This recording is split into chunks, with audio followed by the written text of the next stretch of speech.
और आज मैं आपके लिए एक मिस्ट्री मूवी लेकर आई हूँ। सो मूवी की शुरुआत में हम माइकल नाम के आदमी को देखते हैं जिसे उसके ही दोस्त क्रिस ने एक वीडियो भेजी होती है। क्रिस दरअसल ड्रग एडिक्ट होता है। अब माइकल लैपटॉप पर उसका वीडियो देख रहा था जहाँ पे वीडियो में क्रिस काफी नशे की हालत में होता है और अजीब से हरकतें कर रहा था। साथ ही क्रिस ने माइकल को अपनी लोकेशन भी भेजी रहती है ताकि वो उसे बचाने के लिए आए। अब माइकल यही सोचता है कि वो अपने दोस्त के पास जाकर उसकी ये आदत छुड़वाएगा, लेकिन तभी माइकल की पत्नी जेनिफर जो कि प्रेग्नेंट होती है उसे जाने से रोकती है। पर माइकल जेनिफर से कहता है कि अगर क्रिस मेरी बात नहीं सुनता तो मैं वापस आ जाऊंगा, लेकिन मुझे जाना होगा, वो मेरा अच्छा दोस्त है। जिसके बाद माइकल गाड़ी लेकर क्रिस की भेजी हुई लोकेशन के लिए निकल पड़ता है। लेकिन जब माइकल वहाँ पे पहुँचता है तो वो देखता है कि क्रिस वहाँ पर लगातार गोलियां चलाई जा रहा है। अब ये देख के माइकल समझ जाता है कि वो जरा भी होश में नहीं है। ये देखकर माइकल किसी तरह क्रिस के पास जाता है और कहता है,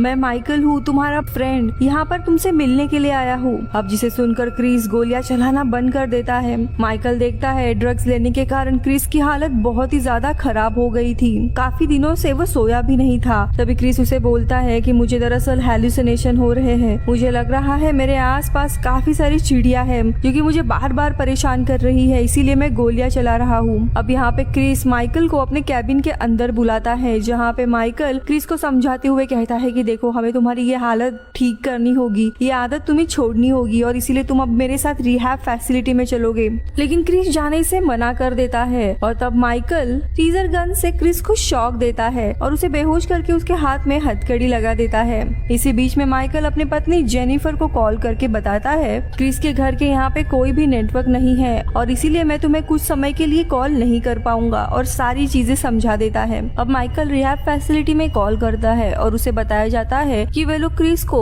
2 से 3 दिन के बाद लेके आ सकते हैं, इसीलिए माइकल वहीं पे रहने का फैसला करता है। वही जब माइकल वापस से आता है तब वहाँ पे क्रिस जो कि होश में आया था वो माइकल से कहता है कि मुझे मेरी गलती समझ आ गई है और मैं अब रिहैब जाने के लिए तैयार हूँ, तुम मेरी हथकड़ियाँ खोल दो। पर माइकल समझ जाता है कि ये क्रिस का सिर्फ दिखावा है और वो मना कर देता है। और तभी वहाँ पे सारा नाम की एक डॉग आती है जो कि रोज क्रिस से मिलने के लिए उसके कैबिन में आया करती थी। दरअसल सारा ये डॉग अपने ओनर के यहाँ से भाग कर आई थी और यहाँ पे माइकल सारा के गले में लगे हुए कॉलर पर उसके ओनर का एड्रेस देख लेता है जो कि थोड़ी दूरी पे ही था। और तभी वो क्रिस से कहता है कि मैं सारा को उसके ओनर के पास वापस छोड़ के आता हूँ। जिस पर क्रिस कहता है कि मुझे ये डॉग पसंद है, तुम उसे अगर वापस छोड़ दोगे तो यहाँ पे वो कभी भी नहीं आएगी। लेकिन माइकल उसकी कोई भी बात नहीं मानता। वही अगली सुबह वहाँ पर मीका और बिली नाम के लड़के आते हैं जो क्रिस से अपने ड्रग वापस लेने आए थे, जिसे क्रिस ने 1 महीने पहले उनसे लिए थे। मगर माइकल आकर उन दोनों से कहता है कि क्रिस तुमसे नहीं मिल सकता और तुम यहाँ से चले जाओ। जिसके बाद माइकल आकर क्रिस को इसके बारे में बताता है, जिस पर क्रिस कहता है कि मैंने इनसे 1 महीने पहले कुछ ड्रग्स लिए थे एज अ टेस्टिंग के लिए और मुझे इनको वो ड्रग्स वापस देने थे, लेकिन मुझसे ये ड्रग्स खो गए हैं और क्योंकि ये लोग काफी खतरनाक गैंगस्टर है। अब थोड़े समय के बाद माइकल घर के बेसमेंट में जाता है जहाँ पे उसे काफी सारी बंदूक रखे हुए थे और तभी उसकी नजर कुछ तस्वीरों पर पड़ती है जिसमें लोग नेकेड होते हैं। अब माइकल उन्हें देख के थोड़ा सा डिस्टर्ब हो जाता है और उन सारे तस्वीरों को लेकर क्रिस के पास आकर उससे पूछता है कि ये सारी चीजें क्या है। जिस पर क्रिस कहता है कि मेरे घर के सामने एक बहुत बड़ा शेड है और उसी में मुझे ये तस्वीरें मिली थी। अब थोड़े समय के बाद माइकल घर के बाहर घूमने के लिए निकल जाता है और तभी उसकी मुलाकात डस्टिन, डेविड और एरॉन नाम के 3 लोगों से होती है। माइकल तभी जस्टिन से पूछता है कि तुम लोग कहाँ पे रहते हो।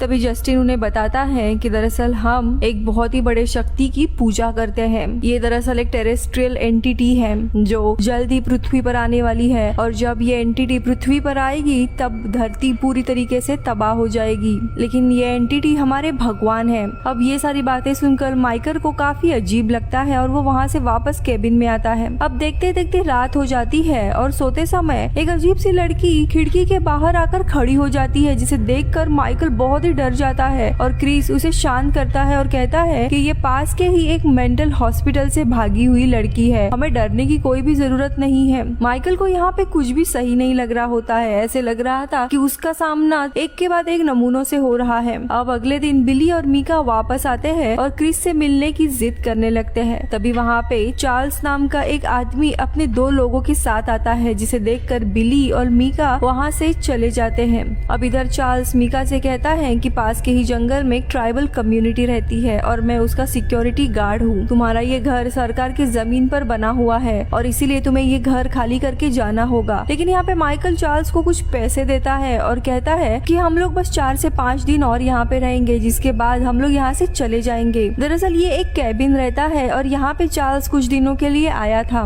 ये उसका घर नहीं था। अब ये सुनने के बाद चार्ल्स मान जाता है और वो चला जाता है। इधर माइकल को घर के पास उसी शेड में कुछ सीडीज और प्रोजेक्टर रखा मिलता है, जिससे वो फिर केबिन में लेकर आता है और प्रोजेक्टर की मदद से वो सीडीज को प्ले करता है। और इस वीडियो में उन्हें एक आदमी दिखाई देता है, लेकिन आगे सीडी में कुछ भी नहीं होता, इसीलिए क्रिस बंद कर देता है। अब थोड़े समय के बाद माइकल क्रिस से पूछता है कि तुमने मुझे वो वीडियो क्यों भेजा था तुम्हारा। लेकिन तभी क्रिस कहता है कौन सा वीडियो, मैंने तुम्हें कोई भी वीडियो नहीं भेजा था। अब ये सुनते ही माइकल थोड़ा परेशान हो जाता है, लेकिन उसे लगता है कि क्रिस नशे की हालत में भूल गया होगा, इसीलिए वो इस बात पर ज्यादा ध्यान नहीं देता। अब अगले दिन माइकल को घर के यहाँ पर एक किताब रखी हुई मिलती है जिसमें अजीब सी गोस्ट स्टोरीज लिखी हुई थी। माइकल अब इस किताब को रखने के लिए लाइब्रेरी जाता है, जहाँ पे उसे कुछ फोटो की रील्स मिलती है, जिन्हें माइकल फिर घर लेकर आता है देखने के लिए। वही ये सभी तस्वीर एक आदमी की होती है और ये आखिरी फोटो में उन्हें ये आदमी फांसी लगाकर मरा हुआ दिखाई देता है। अब ये सब कुछ देखकर माइकल क्रिस से पूछता है ये सारी वीडियोस और तस्वीरें तुम्हारे लिए कोई जानबूझ के छोड़ के गया है, ये जगह कोई सही नहीं है, हमें जल्द से जल्द यहाँ से निकलना होगा। लेकिन तभी क्रिस इन सारी चीजों को इग्नोर करते हुए कहता है कि शायद ही किसी का मजाक होगा।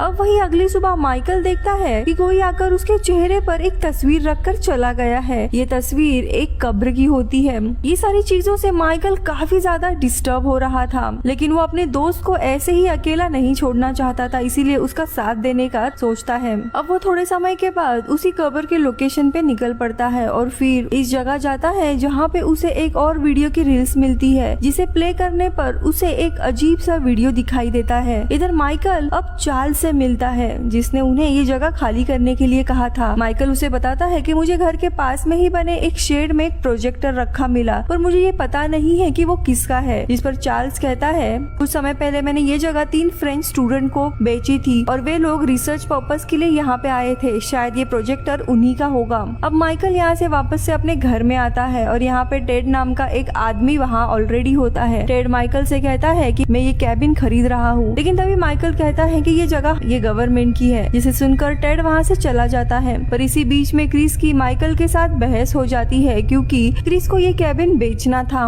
और क्रिस माइकल को पूछता है कि तुम आखिरकार यहाँ पे आए ही क्यों थे। और तभी माइकल क्रिस को लैपटॉप पर उसी की वो वीडियो दिखाता है जो क्रिस ने माइकल को भेजी थी। पर यहाँ पे हैरानी की बात ये होती है कि ये वीडियो अब पूरी तरीके से अल्टर्ड होती है, किसी ने पुराने वीडियो को बदल दिया रहता है और अभी जो वीडियो होती है उसमें इन दोनों की ही चल रही बहस की वीडियो होती है, जिसे देखकर ये दोनों भी काफी हैरान होते हैं। अब यहाँ पे ड्रग्स वापस नहीं किए थे, इसीलिए बिली एक दिन आता है और जो इनके नेबर की डॉग रहती है सारा, उसे गोली मार देता है, जिसके चलते क्रिस बहुत ही ज्यादा टूट जाता है। इधर माइकल अब सारा के कॉलर पर लिखे हुए उसके ओनर के एड्रेस पता करने के लिए निकलता है, लेकिन एड्रेस को फॉलो करते करते वो जंगल में एक गुफा के अंदर आ जाता है, जहाँ पे वो देखता है दीवारों पर कुछ अजीब से ड्राइंग लिखे हुए थे। लेकिन तभी वहाँ पे एक होमलेस आदमी सो रहा था, जिसे देखकर माइकल बाहर आता है। उसे कुछ भी समझ नहीं आ रहा था कि हो क्या रहा है, लेकिन अब माइकल किसी तरह सारा के ओनर तक पहुँच जाता है, जो कि ब्रायन नाम का एक आदमी होता है, जो कि पिछले 30 सालों से एक ट्रेलर में रह रहा था। माइकल ब्रायन से कहता है कि तुम्हारी जो डॉग थी सारा, उसकी मौत हो गई है, और ये सुनकर ब्रायन को काफी बुरा लगता है। अब दोनों भी बातें करने लगते हैं और ब्रायन माइकल को चाय पीने के लिए ट्रेलर के अंदर बुलाता है। और इधर हमें पता चलता है कि ब्रायन को भी नशे की हालत थी और वो एक लाल रंग की ड्रग लेता था, जिसके बाद वो माइकल को कहता है कि मैं एक फ्रेंच रिसर्चर हूँ और अपने 2 दोस्तों के साथ मैं यहाँ पे आया था रिसर्च के लिए। मेरे दोनों भी दोस्त यहाँ पे किसी मॉन्स्टर को ढूंढने के लिए आए थे और शायद उन्हें मॉन्स्टर मिल भी गया था, जिसके बाद वो दोनों अचानक से कहीं गायब हो गए। ब्रायन आगे कहता है लोगों को लगता है कि यहाँ पे भूत, एलियन या दूसरे डायमेंशन में जाने का कोई रास्ता है और इसके चलते यहाँ पर काफी सारे लोग रिसर्च के लिए आते हैं, पर मुझे लगता है कि यहाँ पे असल में कोई सुपरनैचुरल सेलेस्टियल एंटिटी यानी कोई एलियन जैसी चीज है जो इस जगह पर अपना कब्जा बनाए रखे है। अब ये सारी बातें सुनकर माइकल को काफी अजीब लगता है और वो वहाँ से उठकर अपने कैबिन में आता है, पर वहाँ पे आकर माइकल देखता है कि क्रिस ने अपनी जान लेने की कोशिश कोशिश की है, लेकिन यहाँ पे माइकल समय पर आकर उसे रोकता है और उसका इलाज करता है। वही अगले सुबह माइकल को जमीन पर क्रिस की एक खोई हुई चाकू मिलती है। साथ ही दीवार पर उसे अजीब से ड्राइंग भी बने हुए दिखाई देते हैं, जो कि गुफाओं के ड्राइंग पर बने हुए ड्राइंग जैसे ही होते हैं। इधर क्रिस माइकल से कहता है कि तुम मेरे दोस्त हो और मैं तुम्हें बता दूं कि मैं रिहैब में कभी भी नहीं जाऊंगा, क्योंकि मैं सिर्फ और सिर्फ मरना चाहता हूँ, इसीलिए तुम मेरे हाथ खोल दो। अब माइकल क्रिस को हथकड़ी की चाबी देता है, पर तभी प्रोजेक्टर पर माइकल और क्रिस के फ्यूनरल की एक वीडियो चालू हो जाती है। इसके बाद माइकल का लैपटॉप भी अचानक से शुरू हो जाता है और उसमें माइकल और क्रिस की लाइव रिकॉर्डिंग चल रही होती है, जो कि फास्ट फॉरवर्ड होकर उन्हें भविष्य दिखाने लगती है, जहाँ पे मीका और बिली आकर माइकल और क्रिस को मार देते हैं। अब ये देखकर माइकल समझ जाता है कि ये सब कुछ सच में एक एंटिटी कर रहा है, यानी कि वो जो भी एंटिटी थी उसे यहाँ पे आसपास चल रहे इंसानों के लाइफ की कहानी चाहिए होती है, यानी उसे अब क्रिस और माइकल की कहानी चाहिए थी। माइकल और क्रिस केबिन से बाहर आते हैं और कार से जाने लगते हैं, लेकिन तभी कार में क्रिस को वही खोए हुए ड्रग्स मिलते हैं जो उसने मीका और बिली से लिए थे। ये ड्रग्स काफी अजीब होते हैं। अब माइकल इन ड्रग्स को वापस से केबिन में रखता है। अब यहाँ पे इन्हें ऐसे लग रहा था कि इन्होंने ड्रग्स वापस केबिन में रख दिए हैं, जो कि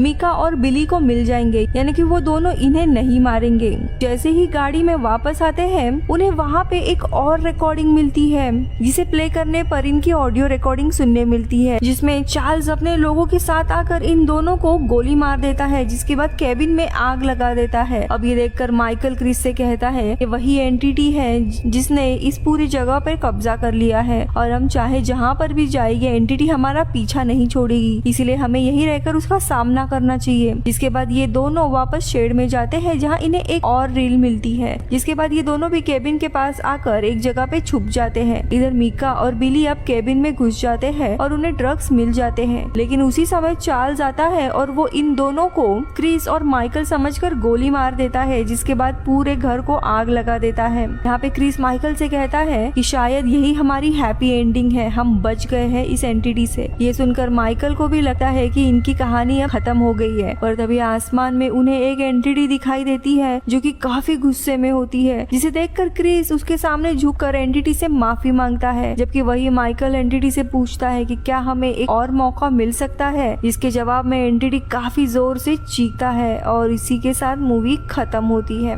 असल में इस मूवी में जो सुपरनैचुरल एंटिटी हमें दिखाई गई है, वो लोगों को वीडियोस और तस्वीरों को भेजकर उनसे बात करने की कोशिश करती है, और जो वीडियो माइकल को मूवी के शुरुआत में मिला था वो भी इसी एंटिटी ने भेजा था, ताकि वो माइकल को क्रिस के पास लेकर आ सके और इसी तरह एंटिटी इन दोनों की भी एक स्टोरी देख पाए। मगर मूवी के एंड में जब माइकल और क्रिस बच जाते हैं, तब उन्हें लगता है कि ये उनकी कहानी की एंडिंग है, लेकिन असल में ऐसा नहीं था। इसीलिए एंटिटी इन दोनों पर काफी गुस्सा होती है, और मूवी में जस्टिन, डेविड और एरॉन के जो कैरेक्टर हमें दिखाए गए हैं, जो कि इस एक्स्ट्रा टेरेस्ट्रियल एंटिटी की पूजा करते हैं, वो उसके फॉलोवर्स थे। अब इस मूवी का एक प्रीक्वल भी है, द एंडलेस। उसमें हमें यही बताया गया है कि माइकल और क्रिस को इस एंटिटी ने एक एंडलेस टाइम लूप में भेज दिया है, जो कि हर हफ्ते रीसेट होता है, और ये मूवी माइकल और क्रिस के एंडलेस टाइम लूप का बस एक छोटा सा हिस्सा हमें दिखाती है, और यहीं पे मूवी खत्म हो गई।